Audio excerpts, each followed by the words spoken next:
चलो आज हम जियो पॉलिटिकल ओपिनियन देते हैं अमेरिका, चाइना, रशिया। अब इनका क्या रोल होगा ईरान इसराइल वार में। अमेरिका जो है वो ओपनली सपोर्ट करता है इसराइल को और सबसे बड़ा उसका एलाई है। फिनेंशियली, मिलिट्री और इंटेलिजेंस सपोर्ट देता है उसे। ईरान के खिलाफ सैंक्शंस और डिटरेंस के लीडर भी वही है। अब उसकी स्ट्रेटजी क्या है कि ईरान के न्यूक्लियर प्रोग्राम को कंट्रोल करना ताकि वो एटम बम, न्यूक्लियर बम ना बनाए। मिडिल ईस्ट में अपनी मिलिट्री और डिप्लोमेटिक डोमिनेंस को मेंटेन रखना। अरब इसराइल नॉर्मलाइजेशन को एक्सटेंड करना ताकि कोई भी इसराइल को दिक्कत ना हो, अरबों से परेशानी ना हो। और उसके लिए पोटेंशियल कुछ रिस्क भी हैं। अगर वार रीजनल बन गया, जैसे लेबनान, सीरिया, इराक इन्वॉल्व हो जाते हैं डायरेक्ट, तो यूएस से डायरेक्ट मिलिट्री इंटरवेंशन करनी पड़ेगी। डोमेस्टिक पॉलिटिकल्स में डिवाइड बढ़ सकता है, स्पेशली यूएस इलेक्शंस के आसपास।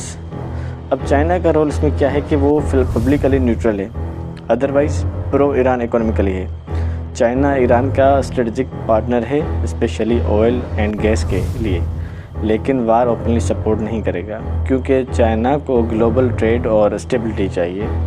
और उसकी स्ट्रेटजीज़ क्या हैं? उसकी ये है कि मिडिल ईस्ट में पीस का दिखावा करता है, यूएसए को मिडिल ईस्ट में इंगेज रखकर एशिया स्पेसिफिक फ्री हैंड लेना, पेट्रो युआन को प्रमोट करना by bypassing dollar trade Iran और रशिया के थ्रू। चाइना की गेम क्या है? Quiet diplomacy, arm sales, weapon sale करेगा to both sides directly indirectly, और वार को लंबे अरसे तक ड्रैग होने से बचाना क्योंकि उसका इकोनॉमिक एजेंडा डिस्टर्ब हो सकता है। अब आते हैं रशिया पे। रशिया जो है वो ईरान का एलाई है, क्लोज एलाई है, openly directly indirectly fear from America. Syria में दोनों मिलकर काम करते हैं। रशिया ईरान को वीपन्स, ड्रोन्स और इंटेलिजेंस सपोर्ट देता है, डायरेक्टली भी इनडायरेक्टली भी। अब स्ट्रेटेजिक गोल्स क्या है रशिया के? वेस्टर्न अटेंशन को यूक्रेन से हटाकर मिडिल ईस्ट में लगाना, नेटो और यूएसए को मिडिल ईस्ट में फंसाए रखना, ऑयल प्राइसेस को हाई रखकर अपने इकोनॉमी को बेनिफिट देना।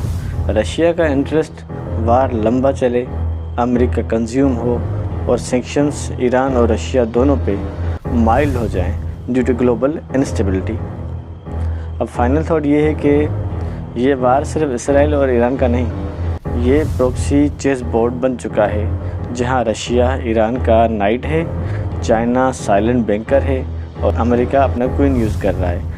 लेकिन अगर ये वार फुल स्केल रीजनल कॉन्फ्लिक्ट में कन्वर्ट हो गया तो global oil prices, shipping lens और अलायंसेस सब इम्पेक्ट होगी। Thank you.